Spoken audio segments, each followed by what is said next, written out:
नमस्कार, सुबह के 10 बजने वाले हैं और ये वक्त है अपना बिहार का। मैं हूं आपके साथ विभा उपाध्याय। बुलेटिन में सबसे पहले बात निकाय कर्मियों के हड़ताल की, जिस हड़ताल का आज 7वां दिन है, जिससे राजधानी पटना में स्थिति बद से बदतर होती जा रही है। तस्वीरें आपके सामने और इन बदतर हालातों में इस वक्त राजधानी वासी जी रहे हैं। 7 दिनों से कचरा उठाव नहीं हुआ है। जगह जगह आपको कचरे का अंबार लगा हुआ नजर आ जाएगा। लोग बेहद परेशान हैं। हड़ताल खत्म करने को लेकर कल नगर विकास विभाग के साथ 4 घंटे तक बैठक भी हुई, लेकिन यह बैठक बेनतीजा ही खत्म हो गई। गतिरोध को दूर करने को लेकर आज एक बार फिर से वार्ता की जाएगी। अब से पहले 2 दौर की वार्ता हो चुकी है, लेकिन इन 2 दौर की वार्ता के बावजूद भी कोई रास्ता नहीं निकला। वार्ता बेनतीजा खत्म हो गई और एक बार फिर से आज वार्ता के जरिए, बैठक के जरिए समस्या के समाधान की कोशिश होती नजर आएगी। 12 सूत्री मांग को लेकर के नगर निगम कर्मी जो हैं वो पिछले 7 दिनों से हड़ताल पे हैं। इस दौरान सरकार से 3 बार वार्ता हुई, वार्ता विफल रही और इस कारण से पूरा पटना जो है वो नरकीय स्थिति झेल रहा है। आपको हम दिखाना चाहेंगे, ये पटना का पॉश इलाका है, बोर्डिंग रोड का, और यहाँ की तस्वीर आप देखिए किस तरह से कचरे का ढेर जो है वो बनता जा रहा है। शहर की कमोवेश सभी जगहों पे एक सी तस्वीर देखने को मिल रही है। लोग जो हैं वो परेशान हैं, चूँकि अभी जो है वो मानसून भी है और ऐसे में लगातार रह करके बारिश हो रही है, तो बारिश होने के कारण जो है वो जलजमाव भी हो जा रहा है और कचरे से काफ़ी दुर्गंध आ रही है, जिससे जो है वो महामारी फैलने की भी जो आशंका है वो बढ़ती जा रही है। लोग जो हैं वो काफ़ी त्रस्त हैं। लगातार जो है निगम कर्मियों के हड़ताल टूटने की जो है वो उम्मीद लगाए बैठे हैं कि कब निगम कर्मी की हड़ताल टूटेगी, कब ये कचरा जो है वो डंपिंग यार्ड तक पहुंचेगा और शहर जो है दूषित हो चुका है वो साफ होगी। लेकिन निगम कर्मी जो हैं वो अपनी मांग पर अडिग हैं। निगम कर्मियों का कहना है कि जब तक सरकार जो है इनकी मांगों को नहीं मानती है तब तक ये हड़ताल जो है वो यूं ही अनिश्चितकालीन तक जारी रहेगा। बहरहाल देखना होगा कि पटना की जो बदहाल स्थिति है इसको देखते हुए नगर विकास मंत्री जो है, मुख्यमंत्री जो है वो क्या संज्ञान लेते हैं, कब तक नगर निगम कर्मियों की यह हड़ताल जो है वो समाप्त होती है और पटना जो कचरे का ढेर बनता जा रहा है वो साफ होती है। अमित कुमार, न्यूज़ 18 पटना। तो अपनी 12 सूत्री मांगों को लेकर निगम कर्मी जो है हड़ताल पर है और इनकी हड़ताल से राजधानी जो है वो नारकीय स्थिति में तब्दील होती नजर आती है। जेडीयू के पूर्व विधायक रामबालक सिंह और उनके भाई लाल बाबू सिंह के खिलाफ आज समस्तीपुर कोर्ट में फैसला सुनाया जा सकता है। दोनों आर्म्स एक्ट मामले में दोषी करार दिए गए हैं। पूर्व विधायक के खिलाफ 2000 में केस दर्ज किया गया था। पूर्व विधायक रामबालक सिंह और उनके भाई लाल बाबू सिंह पर 4 जून 2000 में सीपीएम के नेता ललन सिंह पर जानलेवा हमला करने का आरोप है। Samastipur ADJ 3 MP MLA court ने 10 सितंबर को पूर्व विधायक और उनके भाई को इस मामले में दोषी करार दिया। सजा को लेकर आज बहस होने वाली है और रामबालक सिंह समस्तीपुर के विभूतिपुर विधानसभा क्षेत्र के पूर्व विधायक हैं। साल 2020 के विधानसभा चुनाव के दौरान इन्हें हार का मुंह देखना पड़ा और आज का दिन इनके लिए बेहद महत्वपूर्ण, क्योंकि आज दोषी करार दिए जाने के बाद फैसले की उम्मीद जाहिर की जा रही है। आज फैसला आ सकता है।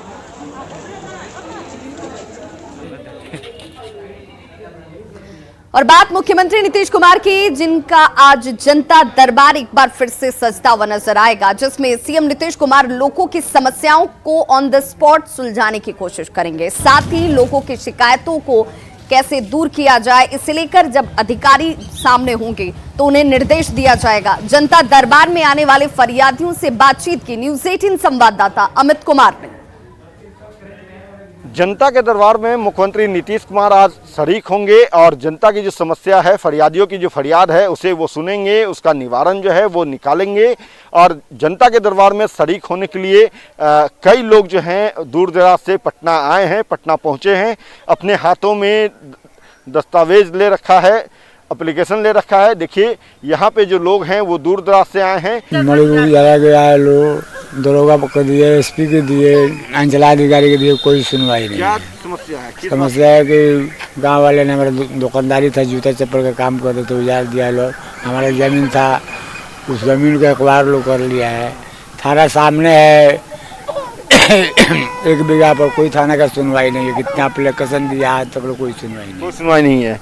आप बताइए कहाँ से आए हैं, क्या समस्या आप? आए हैं पटोरी से, समस्तीपुर पटोरी। समस्या है कि रणधीर सिंह एक वो जन वितरण का दुकान चलता था, SDO साहब अकारण अधिक कर दिए हैं, उसी के आप अगेंस्ट में आए। कोई कारण तो होगा ना? कोई कारण नहीं जी, नहीं कोई कारण नहीं। देखिए ये पटोरी से आए हैं। इनका कहना है कि जन वितरण की दुकान ये चलाते थे, लेकिन बिना बताए हुए, बिना कोई कारण के जो दुकान है उसे रद्द कर दिया गया है। अब रे माँ कहाँ से आई हैं? हम पूर्वी चंपारण से हैं सर, सुगौली। नाम क्या है? तो नाम नीलम देवी है। क्या समस्या लेके आई हैं? समस्या तो हमारे साथ में क्या कहा जाए, यहाँ तो अफसर बिके हुए थे लोग। कुछ लोग अफसर के जो यहाँ सूचना भवन के अफसर के ऊपर जो है सो DM तो नहीं होते हैं, यही होते हैं। अभी हम लोग ज़मीनी मैटर लेकर के आए हैं कि थाना में कागज़ दिए नापी के लिए। जिस ज़मीन में हमारे हस्बैंड पार्टी बने हुए थे, जब डिग्री हो गया, 2 डिग्री हो गया, तो हम लोग थाना में सब लिख करके दिए कि हमारा ज़मीन नापे करके निकाला जाए, लेकिन वो नहीं निकलवाए। तो SP की यहाँ सूचना मांगे, उसके बाद में यहाँ अपील की है। ये तमाम लोग जो हैं वो इसी उम्मीद में आए हैं कि मुख्यमंत्री जब जनता के दरबार में शरीक होंगे, जनता की फरियाद को सुनेंगे, इनकी फरियाद को सुनेंगे, इन जैसे लोगों की जो समस्या है उसे वो सुनेंगे, और सुनने के बाद जो राहत है, न्याय जो है वो इन लोगों को देंगे, दिलाएंगे। बहरहाल देखना होगा कि जब मुख्यमंत्री इन फरियादियों की फरियाद सुनते हैं तो उनका रुख क्या होता है, किस तरह के दिशा निर्देश जो है वो आला अधिकारियों को, उन अधिकारियों को देते हैं जो इनकी समस्या सुनने के लिए जिले में तैनात किए गए हैं, मगर इनकी समस्या को नहीं सुनते हैं। और थक हार करके ये तमाम लोग जो है वो मुख्यमंत्री के समक्ष जो है जनता के दरबार में पहुंचकर अपनी बात, अपनी समस्या को सुनाते हैं। अमित कुमार, न्यूज़ 18 पटना। मधुबनी के बिस्फी से बीजेपी विधायक हरिभूषण ठाकुर बचौल ने बड़ा बयान दिया है। उन्होंने RSS प्रमुख मोहन भागवत के बयान का समर्थन करते हुए कहा कि हिंदुस्तान में रहने वाले सभी लोग हिंदू हैं और जिन्हें विश्वास नहीं है कि वो हिंदू हैं, वो अपना DNA टेस्ट जरूर करा लें। बचौल ने तालिबानी सोच के लोगों को अफगानिस्तान चले जाने की सलाह तक दे दी। साथ ही बचौल ने ओवैसी पर भी निशाना साधते हुए उन्हें बरसाती मेढक करार दिया, जिन्ना का दूसरा रूप बता दिया, और कहा कि भारत में ऐसी सोच के लोगों के दिन अब लग चुके हैं। बरसाती मेढक की तरह ओवैसी जी अब टरटराते हैं और अपना उपयोगिता सिद्ध करना चाह रहे हैं। अपनी नेतागिरी चमकाने के लिए वो दूसरा जिन्ना बनना चाहते हैं इस देश में, वो कभी नहीं बन पाएंगे। और भारत 1947 वाली भारत नहीं है। इस्लामीकरण करना चाहते हैं दुनिया को, आतंकवाद के पोषक हैं और उसका जो भी समर्थन करते हैं उनको भारत में रहने का हक नहीं है। वो अफगानिस्तान चले जाएं, वहाँ पेट्रोल डीजल भी सस्ता है, मकान भी सस्ता है, वहाँ जाकर के देखें, तब भारत के बारे में कुछ बोले। बीजेपी विधायक हरिभूषण ठाकुर बचौल के बयान पर RJD और कांग्रेस की प्रतिक्रिया सामने आई और कड़ी प्रतिक्रिया इस बयान पर इनकी तरफ से रखी गई। बीजेपी के माननीय विधायक बचौल जी मंत्री नहीं बनने से बेचैन हैं और कह रहे हैं तालिबानी सोच के लोगों को अफगानिस्तान भेज देना चाहिए। तो पहले तो बीजेपी के ही नेता कहते थे कि जो बीजेपी को वोट नहीं देगा पाकिस्तान भेज दिया जाए। तो कितने को पाकिस्तान इन्होंने भेजा? डबल इंजन की सरकार है, भेजकर दिखाएं। गोलवलकर भी कहते थे कि राजनीतिक सत्ता नहीं, धर्म की सत्ता होनी चाहिए। तालिबान भी यही कहता है, धर्म की सत्ता। तो दोनों वैचारिक रूप से समान है, इसलिए उनको लग रहा है कि इन लोगों को अफगानिस्तान चले जाना चाहिए। लेकिन मेरा सुझाव है कि बचौल साहब, सब लोग यहीं रहिए, ये भारत की धरती है, माता है, आपकी गलतियां माफ करेगी। आप यहाँ सभ्य नागरिक बन के रहिए, आपका स्वागत। बड़ी खबर राजधानी पटना से, जहां अपराधी बेखौफ हैं। राजधानी पटना में जन अधिकार पार्टी के युवा प्रदेश अध्यक्ष और होटल मालिक आनंद सिंह उर्फ डब्बू सिंह को अपराधियों ने गोली मार दी। घटना पाटलिपुत्र कॉलोनी की है, जहां उनके घर के पास ही अपराधियों ने ताबड़तोड़ फायरिंग की, जिसमें उन्हें गोली लगती है। आनंद सिंह को इलाज के लिए फिलहाल निजी अस्पताल में भर्ती कराया गया है, जहां उनकी हालत नाजुक बताई जा रही है। यह कहा जा रहा है कि आपसी विवाद में आनंद सिंह को गोली मारी गई।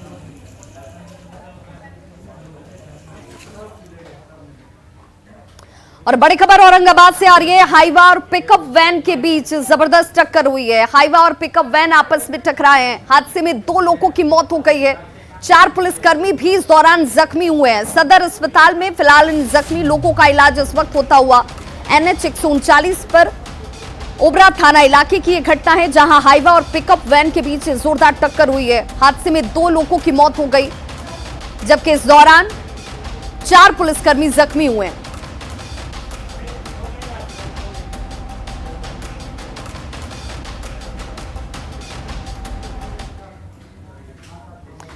बगहा में नहरों की सफाई नहीं होने की वजह से किसानों की चिंता इस वक्त बढ़ गई है। नहर का अधिकांश हिस्सा सिल्टेशन की वजह से टापू में तब्दील हो गया है।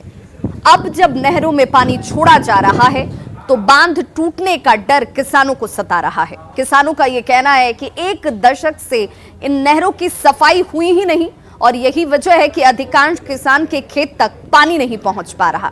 किसानों ने विभाग और प्रशासन से मदद की गुहार लगाई है। हर खेत तक पानी पहुंचाने की सरकार की मुहिम कई इलाकों में दम तोड़ रही है और लगातार नहरों में पानी आने की स्थिति में बांध टूटने की शिकायतें भी तमाम आती है। तो हम आपको दिखाने की कोशिश कर रहे हैं। हम पहुंचे हैं तिरहुत मुख्य नहर का, यह तस्वीर हम सामने दिखाने की कोशिश कर रहे हैं। 300 फीट चौड़े इस नहर की जो तस्वीर हम दिखाने की कोशिश कर रहे हैं, यह सिमट कर 100 फीट महज रह गया है और एक बड़ा इसका नहर का, मुख्य नहर का जो आप देख सकते हैं, नहर का जो इलाका है, इसका 200 फीट करीब पूरी तरह सिल्टेशन से तबाह हो गया है। तो जाहिर सी बात है कि नहर का पानी जब भी जाएगा आगे के इलाके में पहुंचने में थोड़ी सी परेशानी जरूर होगी और यही कारण है कि इस सिल्टेशन के कारण तमाम जगह पर नहरों के बांधों पर दबाव बनता है और लगातार नहरों के टूटने की शिकायत आते रहती है। विभाग की लापरवाही है, यहाँ किसानों की समस्याओं को अनदेखा कर दिया जाता है। नहीं तो इसका बराबर अगर डिसिल्टेशन किया जाए तो पानी बढ़िया से हर खेत तक पहुँचेगी। लेकिन यहाँ आपके सामने है कि 300 फीट चौड़े नहर में मात्र जल की धारा 100 फीट से भी कम में बह रही है। हम जाने की कोशिश करते हैं तो खेतों तक पानी नहीं जा रहा है, इसके लिए किसको जिम्मेवार मानते हैं? हम जिम्मेवार सरकार को मानते हैं। हाँ, मानते हैं कि माननीय सरकार इस पर कोई देख सुन नहीं कर रही है, कोई इसका परीक्षण नहीं हो रहा है। सरकार से हम कहेंगे ताकि इसको देखभाल करके सफाई नहर को किया जाए, नहीं तो पानी इसमें चलने वाला लायक नहीं है। और अब बात पंचायत चुनाव की।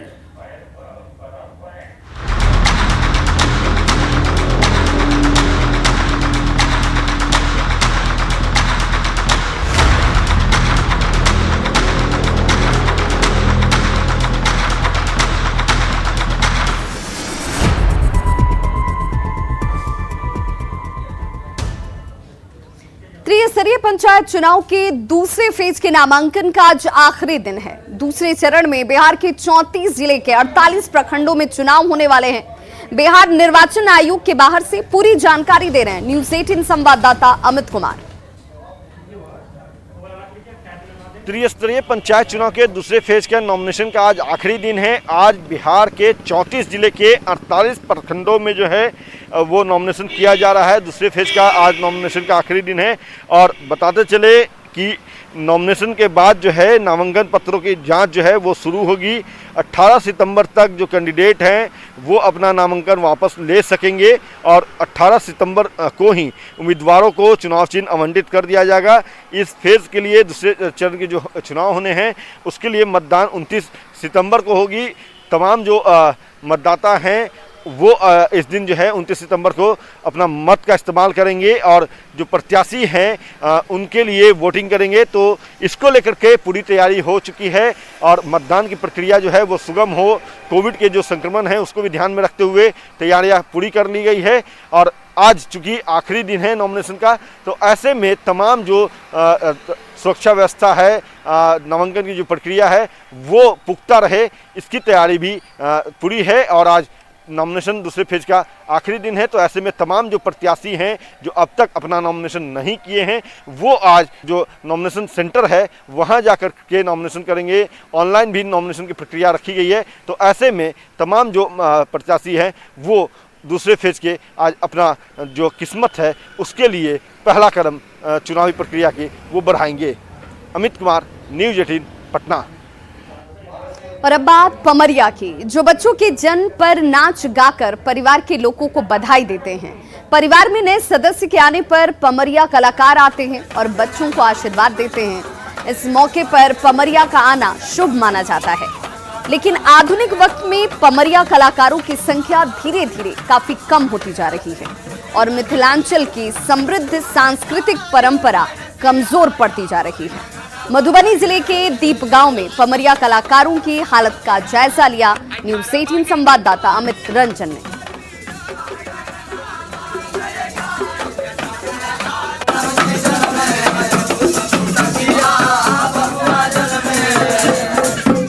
अभी मैं मधुबनी जिले के दीप गांव में हूँ। झंझारपुर प्रखंड का ये दीप गांव अभी भी जो पमरिया जो है इनके लिए ये गांव अभी भी यहाँ मशहूर है। बताया जा रहा है कि मतलब पूरे मधुबनी जिले में धीरे धीरे जो ये कला है अब विलुप्त हो रहा है, लेकिन दीप गांव यहाँ अभी भी लगभग जो 90% लोग जो इस कला से जुड़े हैं अभी भी उनके रोजी रोटी का जरिया ये कला है। और यहाँ आप देख सकते हैं कि अभी एक गांव में एक आंगन में अभी जो इनकी टीम है वो बच्चे के साथ यहाँ मतलब हंसी खुशी के साथ नाच गा रही है। आप लोग कब से जुड़े हुए हैं इस कला से? बहुत पुराने से बाप दादा से काम करते आ रहे हैं। तो जैसे आप लोग जैसे इस इलाके में पहले आज से बहुत टाइम से कर रहे हैं, तो पहले जो था इस कला के प्रति लोग जितना पहले पसंद करते थे, क्या अभी भी ऐसा है या कुछ कम हो रहा है? अभी भी पसंद कर रहा लोग, तो पसंद कर रहा है। चाहते हैं कि जिस तरह आधा भी तो कलाकार का सम्मान होता है, इसी तरह हम लोग का भी सम्मान। ये यहाँ जो दीप गांव में जो पमरिया है इन लोगों का कहना है कि जैसे सरकार के द्वारा बाकी आर्टिस्ट का सम्मान होता है, कलाकारों को जो सम्मान दिया जाता है, इन लोगों का कहना है कि हम लोगों को भी वो सम्मान मिलना चाहिए, लेकिन अभी फिलहाल इन लोगों को ये सम्मान नहीं मिला। यहाँ जो दीप गांव के जो सरपंच हैं, क्या नाम हुआ आपका? मेरा नाम मोहम्मद महफूज आलम, वर्तमान सरपंच। महफूज जी, जैसे यहाँ पर जो आपके गांव में अच्छी बात है ये कला आप संजो कर रखे हुए हैं, लेकिन यहाँ कलाकारों में मतलब वो उत्साह नहीं दिखता है, क्या कारण है? कारण यही है कि ये लोग जो है बच्चे का जन्म में जो है लोगों को खुशी देता है और खुशी से बच्चे का जन्म में जो है बधाई मांगता है, और इसके अलावा जो है ये लोगों को सरकार द्वारा कुछ नहीं मिल पा रहा है। जैसे लॉकडाउन लगा उसमें बहुत सारा पमरिया लोग घर बैठ गया, ऐसा नौबत आ गया कि खाना खाने को तरस रहा था। इसलिए हम बिहार सरकार से मांग करते हैं कि पमरिया के लिए अलग से कमेटी गठन करके आर्थिक रूप के मदद के लिए उसको मतलब समय समय पे दिया जाए। साथ में एक पहचान होना चाहिए जो राष्ट्रीय लेवल पे या राज्य लेवल पे वो मंच बने जिसके कार्ड के माध्यम से वो जाके अपना पहचान रखे और ये क्या कहते हैं मिथिलांचल का जो ये संस्कृति है जो पहचान है वो बचा रहे।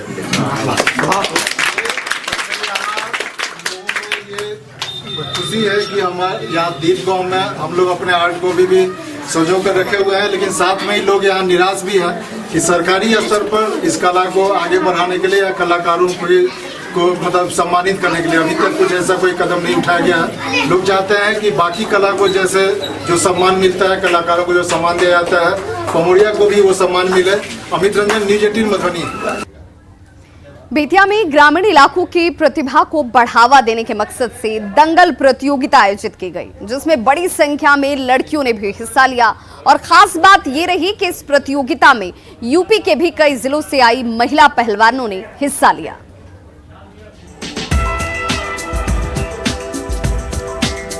अखाड़े में विरोधियों को धूल चटाती ये जाबाज बेटियां हैं। कुश्ती प्रतियोगिता का ये दंगल बेतिया में आयोजित किया गया।